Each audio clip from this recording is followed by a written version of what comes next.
Alright, YouTube.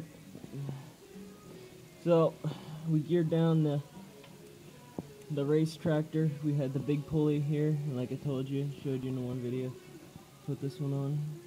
So, we're all geared up. The only problem is this is actually the shifter here. I might actually mount some onto here that I can move it and put it into neutral when I'm underneath the track here.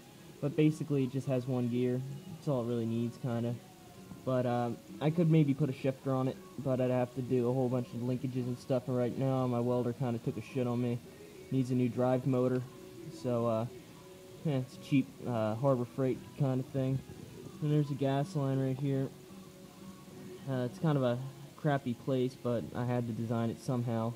But it's home designed, so it's not like this is acceptable for like a home design thing to make it like something cool, you know.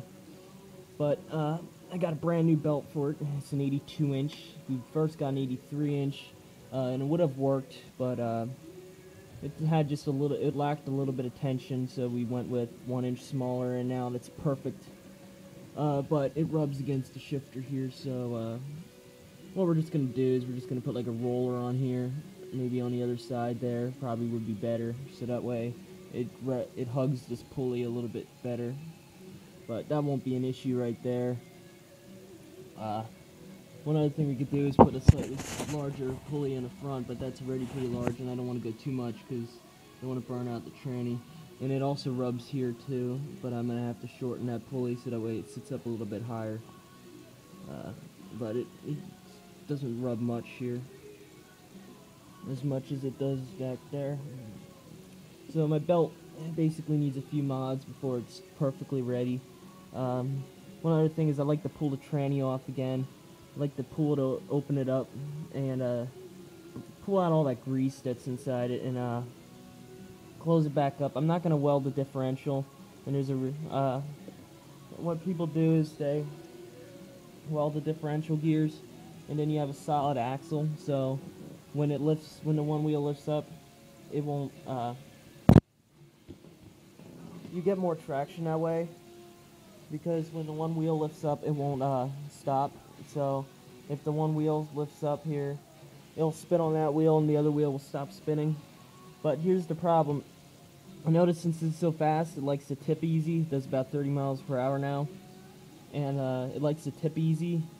And I took it down the road and I went on a turn, I almost tipped it and stuff. But the reason why I didn't tip it is because when it went on this one wheel here, the other wheel started spinning and this one stopped, so it actually slowed it down enough time.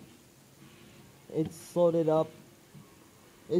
down in enough time that I could actually that it would stop it from tipping. Makes a big improvement. But other than that, I don't know what I'm gonna do about it trying to tip, but it's kind of the way it is, you know. May just have to leave it go and just be careful, you know. It's kind of the whole thought of it, you know, bring your tractor to school day kind of thing.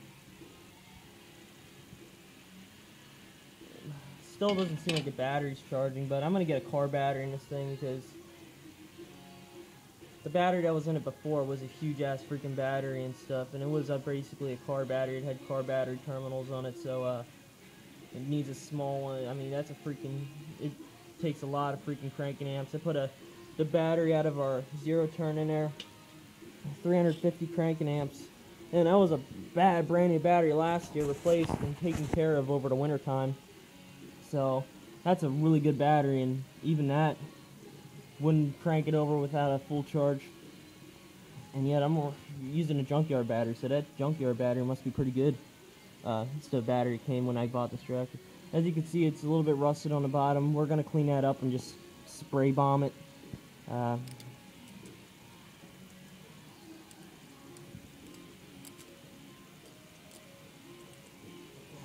Just to protect it. You can't see the bottom anyways unless you look down underneath, but yeah, well, who cares.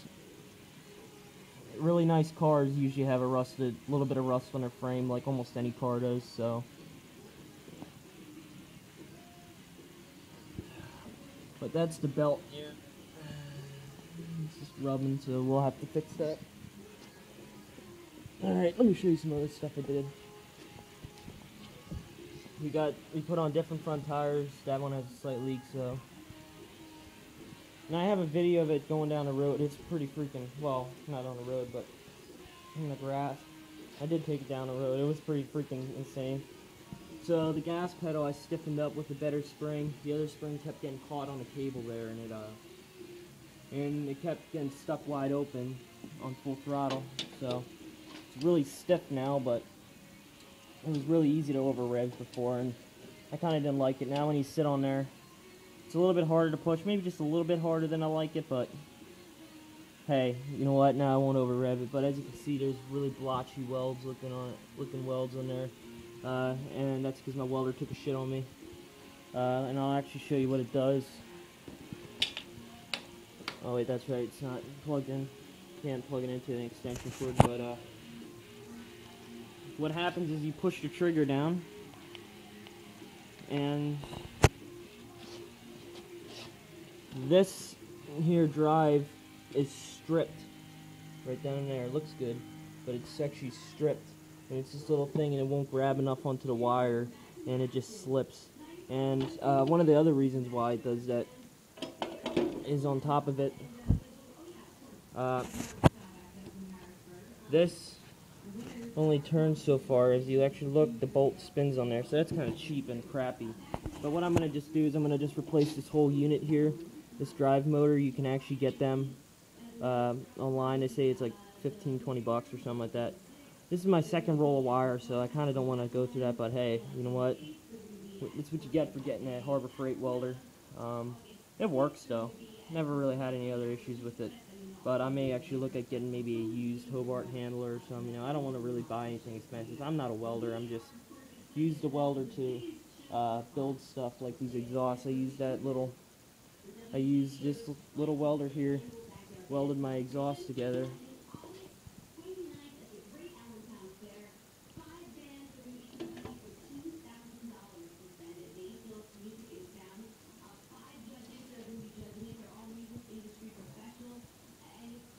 So, yeah.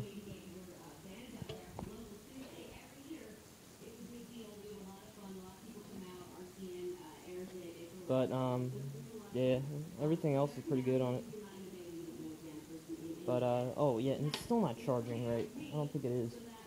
So, I don't know what I'm going to do. I may have to just hook it right up to the battery and just see what's going to happen. Actually, I'm going to test the voltage that's actually coming out of that stator and just see what we're actually getting before I just hook it up. If I can get the same readings that I get out of that stator that I get out of that battery charger there, we're golden.